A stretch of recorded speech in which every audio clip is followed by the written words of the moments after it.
Hello students.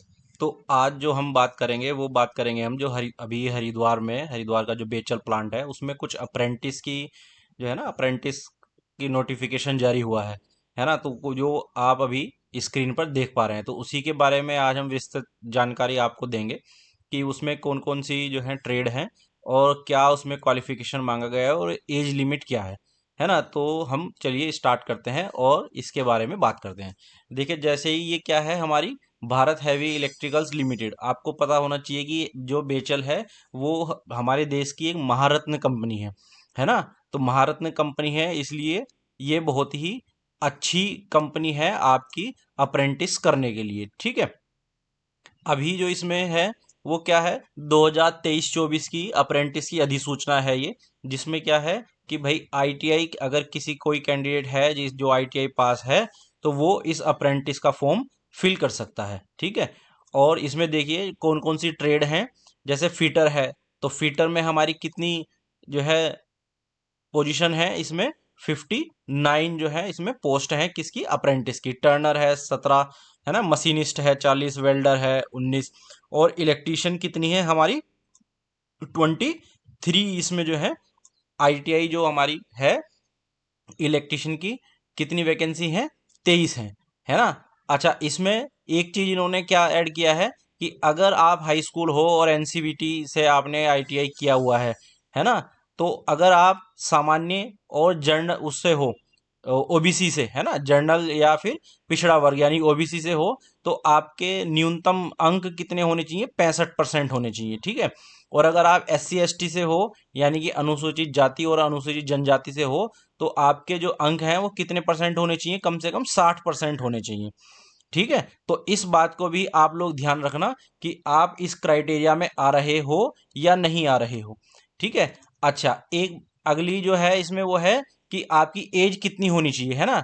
आपकी कम से कम as कितनी होनी चाहिए, 18 साल होनी चाहिए। कुछ तो हमारी कंपनियां ऐसी होती हैं कि अगर आपकी 18 साल एज नहीं हो रही है तो आपके पिताजी या मतलब माता पिता का कंसेंट लेटर लगा के उन्हें अप्रेंटिस करने की इजाज़त दे देते हैं। लेकिन जो हमारी बेचल है वो क्या कहती है कि आप जो है 18 साल की आपकी एज पूरी होनी ही चाहिए, है ना। क्या होनी चाहिए, पूरी आपकी 18 साल एज होनी चाहिए। ठीक है, और अधिकतम जो उम्र है वो कितनी होनी चाहिए, अधिकतम उम्र है हमारी कितनी होनी चाहिए, 27 साल। किसके लिए है ये है दोस्तों, जनरल के जो हमारे कैंडिडेट हैं उनके लिए है। और अगर कोई पिछड़ा वर्ग से है यानी कि ओबीसी से है तो उसके लिए कितनी उम्र है, 30 साल है, यानी कि उसे जो है कितनी, 3 साल का रिलैक्सेशन दिया गया है ना। और अगर कोई अनुसूचित जाति और अनुसूचित जनजाति से है तो उसे कितने साल का रिलैक्सेशन दिया गया है, 5 साल का रिलैक्सेशन दिया गया है ना। यानी कि उसकी उम्र कितनी होनी चाहिए, 32 साल उम्र उसकी होनी चाहिए। ठीक है, इसके बाद जो हमारी अप्रेंटिसशिप होगी उसमें कुछ स्टाइफंड भी दिया जाएगा, है ना। वो उसकी भी जानकारी आपको अभी देता हूँ, है ना। तो ये क्या है, इसमें स्वास्थ्य का भी है कि आपका मेडिकल चेकअप भी होगा, है ना। ठीक है भाई, तो उसमें आपका मेडिकल भी होता है एक छोटा सा। और इसमें क्या है कि अगर आप ओबीसी या एससी एसटी से वो लगा रहे हैं तो आपके पास उसका क्या होना चाहिए, अपना कास्ट सर्टिफिकेट भी होना चाहिए। ठीक है, क्या होना चाहिए, कास्ट सर्टिफिकेट। ठीक है, चयन प्रक्रिया क्या है, एक आपका लिखित टेस्ट होगा। क्या होगा, लिखित टेस्ट होगा एक, उसके बाद उसी के मेरिट के आधार पर ही आपका क्या किया जाएगा, चयन किया जाएगा। ठीक है, लिखित परीक्षा होगी। ठीक है, यहाँ लिखा हुआ है देखो, लिखित परीक्षा में प्राप्त अंक समान होने की दशा में, अगर किस दो कैंडिडेट हैं और उनके अंक समान हैं, है ना, लिखित परीक्षा में, तो क्या होगा, जिसके अधिक आईटीआई में अधिक प्रतिशत प्राप्त करने वाले अभ्यर्थी को पहली वरीयता दी जाएगी। यानी कि जब आपकी मेरिट लगेगी आपके 10th और आईटीआई के अंकों के हिसाब से, तो जिसके आईटीआई में ज्यादा अंक होंगे उसे वरीयता दी जाएगी। ठीक है, तो और आप ये फॉर्म भर कहाँ सकते हैं, कैसे इसमें अप्लाई कर सकते हैं, इसके लिए आप क्या, आप कहाँ अप्लाई करोगे, ये एक है आपका अप्रेंटिसशिप जो india.gov.in है। यहाँ पे आपको क्या कराना पड़ेगा, अपना पंजीकरण कराना पड़ेगा, है ना। यानी कि आपको अपना यहाँ पे रजिस्ट्रेशन कराना पड़ेगा। ठीक है, और फिर वहाँ पे क्या करना पड़ेगा, जाके भरते हुए बेचल का वहाँ पे डालना पड़ेगा कि भाई हम जो है बेचल से अप्रेंटिसशिप करना चाह रहे हैं।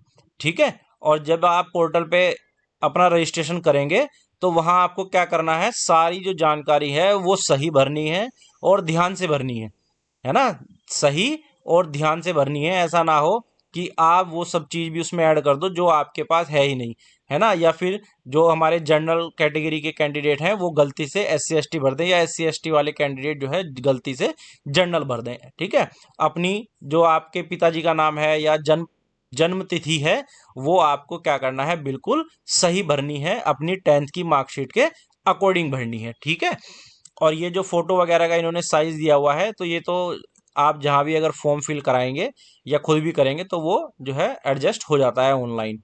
ठीक है, अच्छा इसके बाद देखो इसमें एक चीज और है इम्पोर्टेंट, क्या है वो ये है कि जब आप अपना फॉर्म फिल कर देंगे, है ना, तो उसके लिए आपको जो डॉक्यूमेंट चाहिए वो क्या है, एक तो आपका हाई स्कूल का प्रमाण पत्र आपके पास होना चाहिए, है ना, ITI की आपके पास क्या होनी चाहिए, जो आपकी अंक प्रमाण पत्र होता है, मार्कशीट होती है, वो होना चाहिए। उसके बाद आपको आधार कार्ड आपके पास होना चाहिए, जाति प्रमाण पत्र आपके पास होना चाहिए, है ना, अगर आप किसी SC ST OBC में फिल कर रहे हैं तो उसका आपके पास जाति प्रमाण पत्र होना चाहिए। और अगर आप हैंडीकैप उसमें फिल कर रहे हैं, है ना, कैटेगरी में, तो आपके पास उसका भी, दिव्यांग का भी क्या होना चाहिए, सर्टिफिकेट होना चाहिए।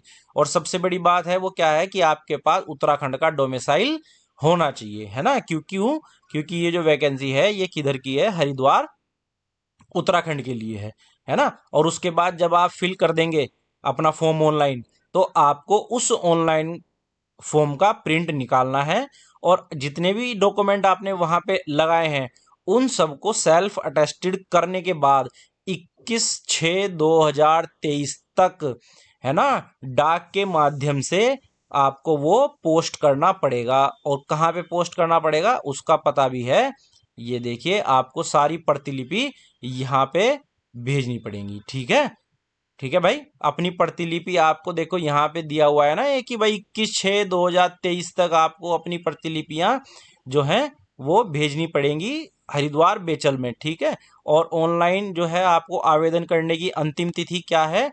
12/6/2023 है। ठीक है, 12/6/2023 है। ठीक है, तो ये था। अच्छा इसका जो है ना पूरा जो ये मैं आपको जहां से बता रहा हूं, ये PDF ये आपको डिस्क्रिप्शन में मिल जाएगा, तो आप वहां से डाउनलोड करके इसे एक बार और अच्छे से सब लोग पढ़ लेना, और इसे जो है डालना जरूर भाई, है ना, अच्छी वैकेंसी है और कंपनी भी बहुत अच्छी है, तो आपको अच्छा लगेगा काम करने में और आपको सीखने के लिए भी काफी कुछ मिलेगा। ठीक है, तो इसे आप जरूर भरना। ठीक है, धन्यवाद।